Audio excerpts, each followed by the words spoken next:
I realized that if you get lucky out of the gate, not only are you not going to evolve to the level that you would need to in order to get the results in the first place, but it's actually probably going to hurt your self-belief long term because you're not going to believe that you reverse engineer the outcomes. And imagine I think to myself, oh, I'm awesome at this. And then I go to my next show assuming that I'm going to crush it with very little effort or very little work, and I get stomped. And then when I get stomped, it hurts my self-esteem so much that I never do this again. Next Level Nation, welcome back to another very special, as always, episode of Next Level University, where we teach you how to level up your life, your love, your health, and your wealth. We hope you enjoyed our latest episode, number 1023, last week's live podcast. 5 of the most important questions you should be asking yourself today for episode number 1024, why getting lucky actually hurts you. So happy hump day. Hopefully you're having a wonderful week. Today, we hope to add value to your life. Oh, yeah. What do you think Absolutely. of that? We should do that. We're going to do that right now. Okay. I used to think that luck was a very, very good thing. And obviously, in some regards, it probably is, but not when it comes to your overall success. I had a client one time, and he and I were talking, and at this point in my client's life, he was very uncertain of his relationship. And I think the theme of that conversation was, I'm not sure if this relationship is right for me, but I'm not sure if I should leave. And I said, okay, well, let's dig into that. Why don't you think this relationship is right for you? And this person had a list of reasons. And I said, okay, why don't you think you can move on and attract somebody else? And this is where the breakthrough really happened. This person said to me, I look back and the theme and the through line of all my relationships, and really think about this, is every single time I was single, a girl just came up to me. He said, when I went out to bars, I never approached women. Like, they just always came up to me. I was popular in college. The girls just came up to me. I never had to create the skills, or I never had to create the habits, or I never had to create the awareness to actually meet somebody. They always just came up to me. And I said, okay, well, what does that mean for you now? And this person said, if I was to leave my partner, if I think to myself, you know what, this isn't going to work long term, okay, I have to move on, I don't believe and I'm not confident enough that I could actually meet somebody else because I don't know how to. I've never had to flex those muscles, and I've always just kind of got lucky. And I remember having this conversation with this person, and it was very, very, what's the word? It made me, I learned a lot because it made me reflect on, it would be awesome to just be lucky in that regard, right? Like, imagine if you were just like hanging out and women were just interested in you right off the bat. Like, you didn't have to do anything. You just showed up to the party and people came up to you. Like, that must be awesome. That must be awesome. And I know that that's how I was thinking. And I was like, it's so interesting how this perceived positive thing has really, really become a potential negative thing. And the other through line of this conversation was, look, you're way more capable than you realize. You're very successful. You're a good-looking human being. I understand you're afraid, but you could definitely do this. But when this person reflected, all they had for proof was luck. They had the fact that I never had to do any work. Things just showed up for me. Things just happened for me. It seemed like I was super lucky and I was always in the right place at the right time, and I would just meet people and it always just seemed to work out. And I never realized that could be a negative thing. So the conversation I had with this person, we brought that up to an awareness level. I said, well, do you really think that's going to happen again? Like, don't you believe in some way, shape, or form, don't you believe that you could adopt or evolve into the type of person that is capable of attracting and sustaining a relationship? And we eventually got to the point where he did believe that was possible. But that really gave me a unique perspective because for most of my life, I used to look at people and say, wow, it must be nice. Even if people got lucky, it must be nice. Like, I wish I could get lucky like that. Now, upon further review and upon more awareness, I realize that if you get lucky out of the gate, not only are you not going to evolve to the level that you would need to in order to get the results in the first place, but it's actually probably going to hurt your self-belief long term because you're not going to believe that you reverse engineered the outcome. So that is our goal in this episode. Why getting lucky actually hurts you. A lot of us want to go viral in this world, whatever that means to us. But what we don't understand is if you do not have the skills, if you do not have the awareness, if you do not have the character to sustain your results, you will end up losing it all. And you'll probably be in a worse place than when you started originally. I remember when I heard this quote of, when you first go to the casino, what's the worst thing that could happen? And it's so interesting. And this speaker said, you win, and you win big. And it's like, well, why would that be the worst thing? Well, now you're hooked. Now you think you're a winner, and you're going to keep going back to the casino and back to the casino and back to the casino, and eventually the casino will win. And essentially what the through line of this episode is you can't double down. This is what I wrote. Luck is rarely, if ever, good for you in the long run. Luck is a short-term win for a potential long-term loss because you can't double, triple, and quadruple down on it. If you think of someone who starts a YouTube channel and they create 5 videos and one of them goes viral, it's going to be, they obviously didn't develop the same skills as someone who took 500 videos to go viral. So it is possible for them to keep going and keep honing the skills, but a lot of times what happens, and John Maxwell says this quote in his book, The 15 Invaluable Laws of Growth, John Maxwell says, nothing fails like success. And what he means by that is quick, early, lucky success actually is a detriment because it makes you rest on that success. Whereas if you're not successful right out of the gate, you've got to go figure it out. I have a friend of mine who for a really long time was my peak performance partner. I masterminded with this person for years. And he was in real estate out in California. And it took him so many years to get successful in real estate. And he would talk about these other people who would really come hot out of the gate and do really well really early. And he eventually did strike gold, for lack of better phrasing, in real estate. He did really, really well in the long run. But the systems he had to develop, the leadership skills, the understanding of real estate, the market, all these different things that he had to go and learn and dial in, and more importantly, his habits. You know, he had to deal with his own negative habits, whereas someone who got lucky right out of the gate wouldn't have had to change any of those things. So a lot of times what happens, and this is the story that I had for this, Kev, you and I went to high school together, and there's this one person in particular that I'm thinking of who was really tall, really athletic, really good looking. I remember when I was a freshman in high school, I looked extremely young. I still look young, but now imagine this, but as a freshman in high school, as a 14-year-old. I hit puberty really, really late, and I think freshman year I was like 5'4" or something like that. And I still looked like a little boy while other guys in high school were starting to look like men. And this man looked like he was 30 years old, just a jacked, good-looking guy and popular, super athletic, crushed it in all the sports. And I remember back then I had this mindset, and I know this is interesting, because I was just study, play the long game, don't worry, just know your value, play the long game, which I've been doing for many, many years. But this person, when you get, this person was jacked, good looking, super great at sports, but didn't really have a lot of work ethic. They didn't have to work very hard for their results.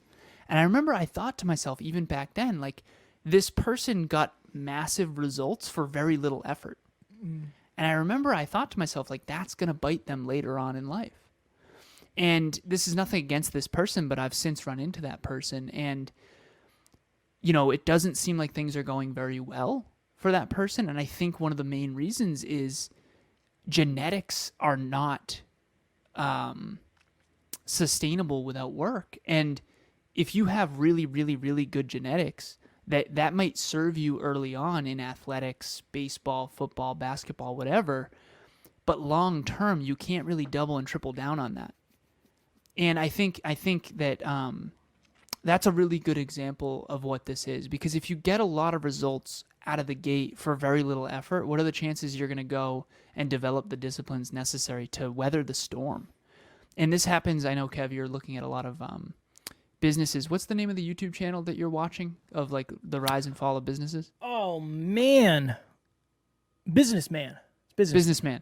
In Businessman, I bet you there's a lot of stories where businesses hit really big out of the gate. And I remember when I was in business school, we used to learn about this.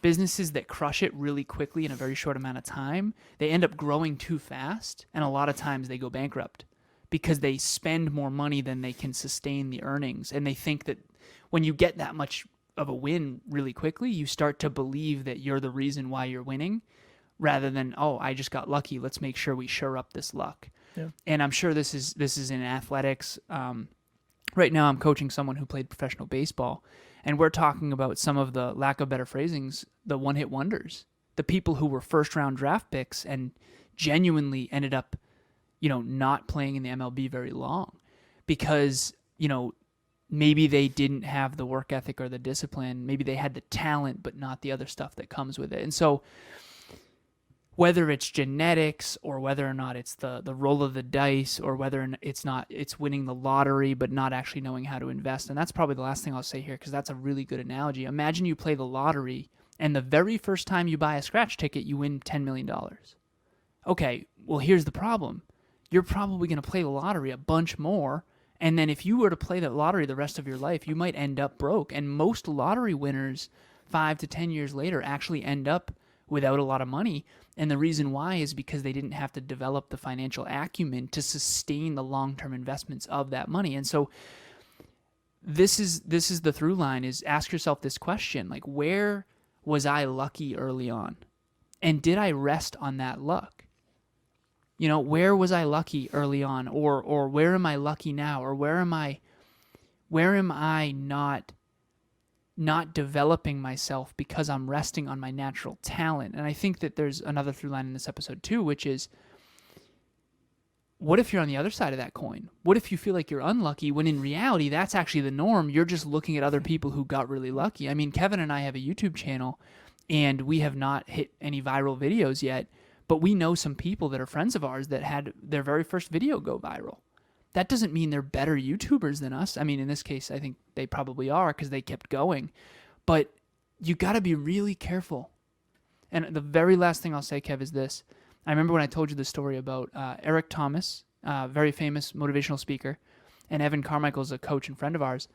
And I remember telling Kev, we got to be careful not to be learning YouTube from Eric Thomas because Eric was a phenomenal speaker, but he had a video that got tweeted by LeBron James back in, I think, the late 2000s and maybe 2012, something like that.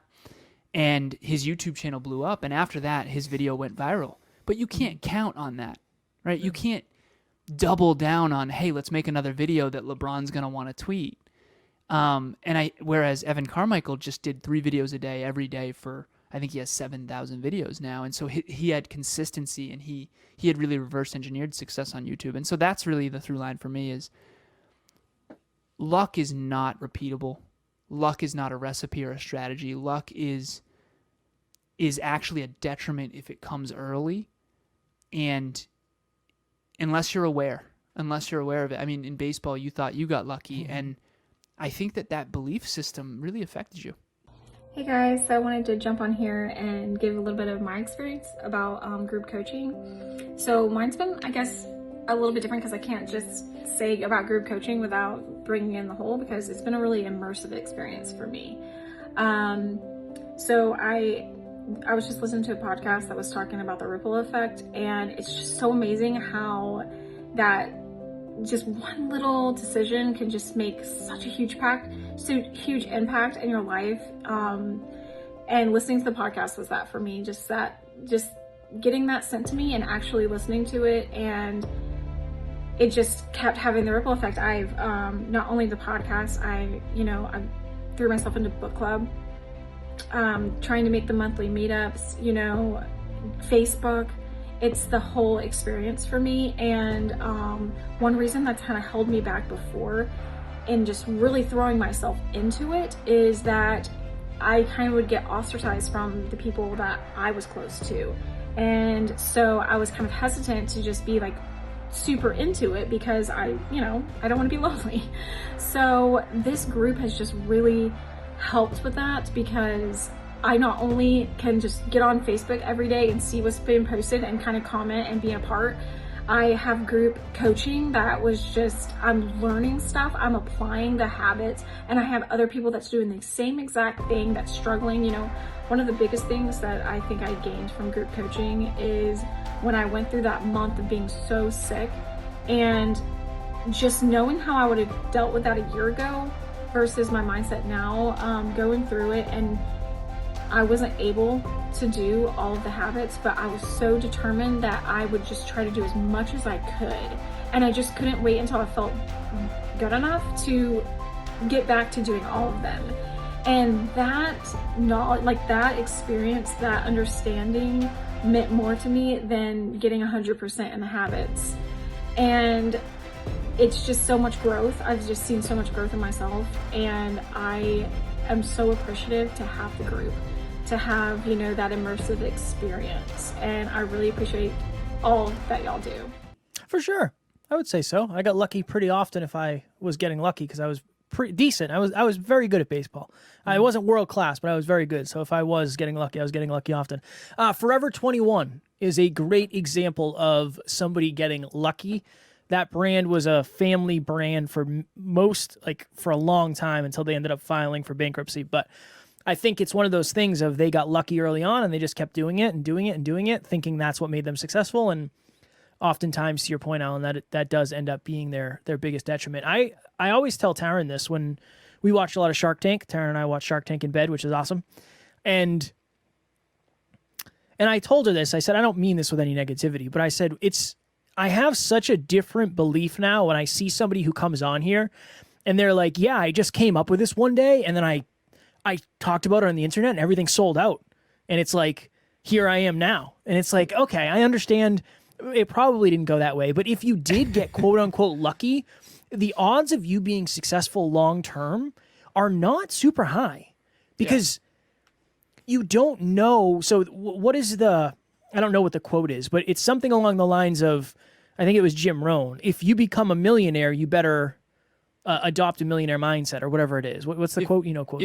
If someone gives you $1 million, best you become a millionaire quickly. Yeah. And if not, you're going to lose the money. Mm-hmm. You're going to lose the money. I remember Tara and I had not an argument, but we had a debate about that. And I said, I said, if you gave $1 million to many people, maybe most people who haven't studied finance, odds of them keeping that $1 million and turning that into more is pretty low. And she said, why do you think that? And I said, because if you don't necessarily have the skills to create it, you might not have the skills to sustain it. And the first thing people do when they win the lottery is not go out and hire a financial advisor. They go out and buy a house or a car or whatever it may be. Again, I would have done the same thing. So I would be in the same situation. But you really do have to think to yourself, okay, to Alan's point, why am I taking advice from this person? This is why social media is such an interesting thing, because a lot of people did get lucky. There's some people out there, Evan Carmichael'd it, and they did 3 videos a day forever. And that's what we're trying to do. I don't want to go viral. I'm not really interested in it. I used to be. I used to think that was going to happen. I remember one winter. This was good. This was a good time in my life. Let me put my water down. I remember one winter, I was living with my buddy Matt. It was circa 1976. 1976. No, I think it was 2017 or 2018. And I told Matt, I was like, dude, I got an idea. I got an idea. I'm going to go viral. I said, I'm going to run off the porch. I'm going to do a front flip into the snow. There's going to be a protein shaker cup next to me. I'm going to drink the protein shaker cup.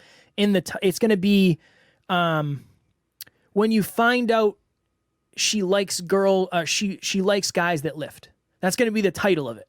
And this is going to be my video. I was like, will you shoot for me? Will you shoot the camera? He's like, yeah, dude, this is awesome.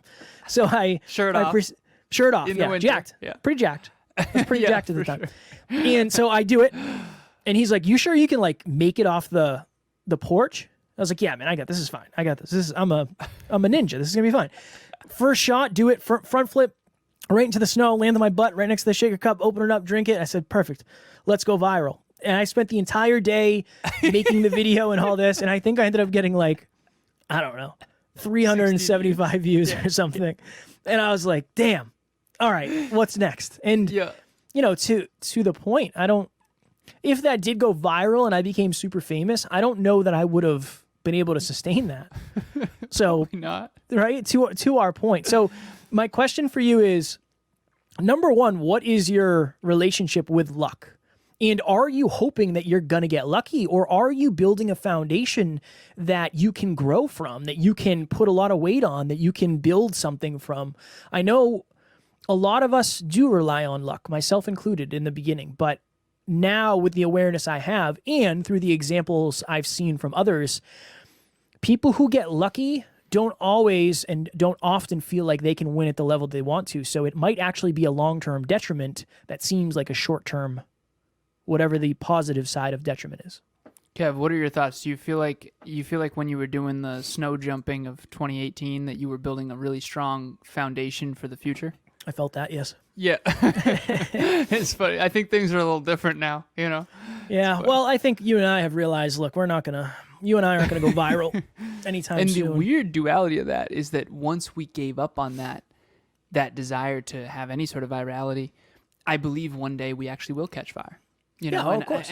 But it's not going to be because that was the goal. That's not the goal, right? That's a byproduct of deep, meaningful impact to our listeners. And can I tell this story? Yeah, please. One of the things I want to do, so if you're a listener of NLU, I want to share stuff with you that it's like you are the family, right? There's certain things that I won't share on social media because a lot of the people that follow us on social might not listen to the podcast, right? So if you're listening to this, I consider you very, very close to us. Sorry, I had a burp coming up that whole time. That's why I sounded like I was holding my breath. So Alan and I, one time, we went to an event. And we may or may not have spoken at this event, but I'll just leave it at that for now. And Alan and I are sitting down, I think after we were on stage, and somebody goes up to the stage. And this person said, today, I'm going to teach you how to go viral. And I remember Alan and I looked at each other and went, what in the hell is going on here? Mm-hmm. This person, and I don't have anything against this person, but this just speaks to the point. This is a good example. And honestly, I think this is partially what's wrong about our industry. And he goes up on stage and he says, look, imagine this. You're talking to somebody, right? You're just talking about something, maybe your product, maybe your service, and a piece of poop flies by the camera.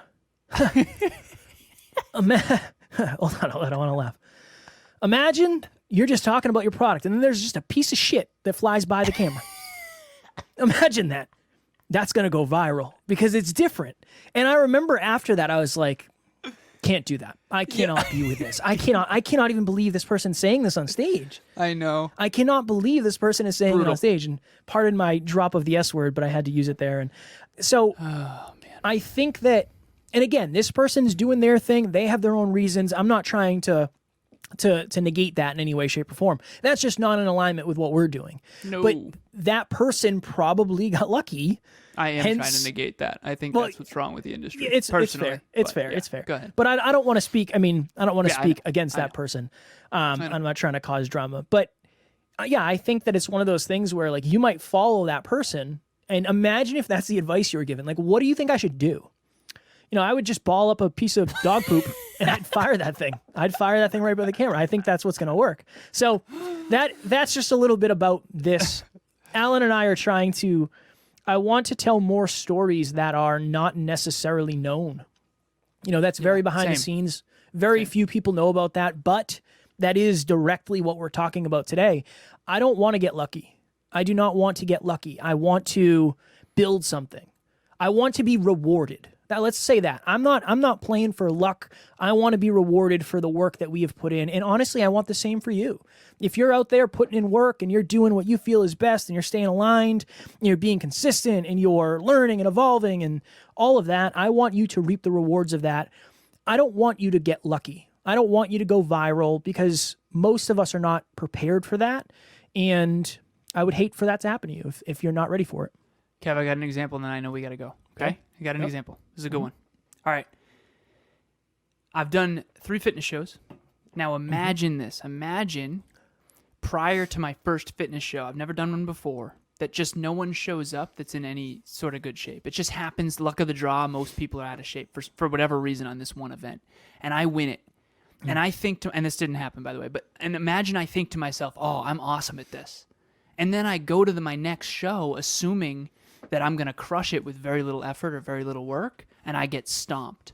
And then when I get stomped, it hurts my self-esteem so much that I never do this again. See, that's what can happen to people when they get lucky early on. They get this misunderstanding of what it really takes versus incrementally building over time. Now, what really happened is the opposite. I actually got stomped because a lot of people showed up in shape. This one dude had like a 12-pack going on. And then I actually won the next show because I got the humility of, wow, I got to show up way better next time. And so then I won my next show. And so I've built my physique ever since then, obviously with a few mishaps ever since I stopped fitness modeling, fitness coaching, fitness competitions. But I think that, again, don't do a show hoping no one else shows up in shape. Do a show so that you can be at your best. And I think that that's the through line here. Next Level Nation, in speaking authentically, organically, and in alignment, I believe that there's a lot of people out in the world who want to help you. And I have this belief that used to feel arrogant, or I used to be afraid to say it because I thought it would come off a certain way. But I do believe Alan and I can help you at the deepest level. And number one, I think the reason is because that is our goal. That is our mission. That is why we do this podcast, right? We don't coach. I mean, yes, we get compensated for coaching, but that wasn't the reason we started. The reason we started coaching is because we wanted to help people at a deeper level. Our 7th round of group coaching starts July 12th. If you are interested in getting to the next level of your life, meeting other people, getting new awarenesses, learning the fundamentals, and having 2 heart-driven individuals help you, Alan and myself, we would love to have you. We're only taking 10 people. We're already about halfway filled up, and the people that are in the group are awesome, so I guarantee you will fit in. You do not have to be an entrepreneur. You do not have to be a big-time business owner. If you want more out of your life and you are committed to that, you will fit in just fine. Link is in the show notes, and we would love to see you there. Also, we just got a new book in Bookclub. We had a poll in Next Level Nation, and it came out as 44%. The polls are in, Kev. 44% I voted. Did you? Did you vote for this one? Of course I did. I vote for the winner, son. Kevin and 44% of the Next Level community voted for Dare to Lead by Brene Brown. So a lot of people in our community say they want to read more, and trust me, I understand. I'm like, I want to read more, I want to read more, I want to read more. I used to read a lot more when I was on my commutes to the studio. Now that we're not commuting, I only read mostly on Sundays. Dare to Lead by Brene Brown. The book starts not this Saturday, but the Saturday after, and join us. Join us for book club. You'll be around more people, and most importantly, it'll be the necessity you need to keep yourself accountable to actually read. That's really what I've found the value is. It's private. It's not recorded. You get to meet the rest of the listeners that do come to book club. And more importantly, you'll actually read, because no one wants to come to book club having not read the chapter. So it's a really good accountability system that I like a lot. And it helps me stay consistent in my reading as well, because obviously I prepare for those. Is that Saturday the 16th, sir? Yes. Okay. Saturday, every Saturday, 12:30 p.m. Eastern Standard Time. Yes, it's in the middle of a Saturday, but you can go on a walk, you can go on a hike, you can throw us in your AirPods, you can join us on Zoom. The registration link is in the show notes, and you do not have to participate unless you want to. Boom. Next Level Nation, as always, thank you so much for joining. Tomorrow, no, I lied, Friday, for episode number 1026, is imposter syndrome normal? I'm going to tell a very vulnerable story that not even Alan knows. Nobody knows this because it hasn't happened yet. As always, we love you, appreciate you, grateful for each and every one of you. And at NLU, we do not have fans, we have family. We will talk to you all tomorrow. Please reach out.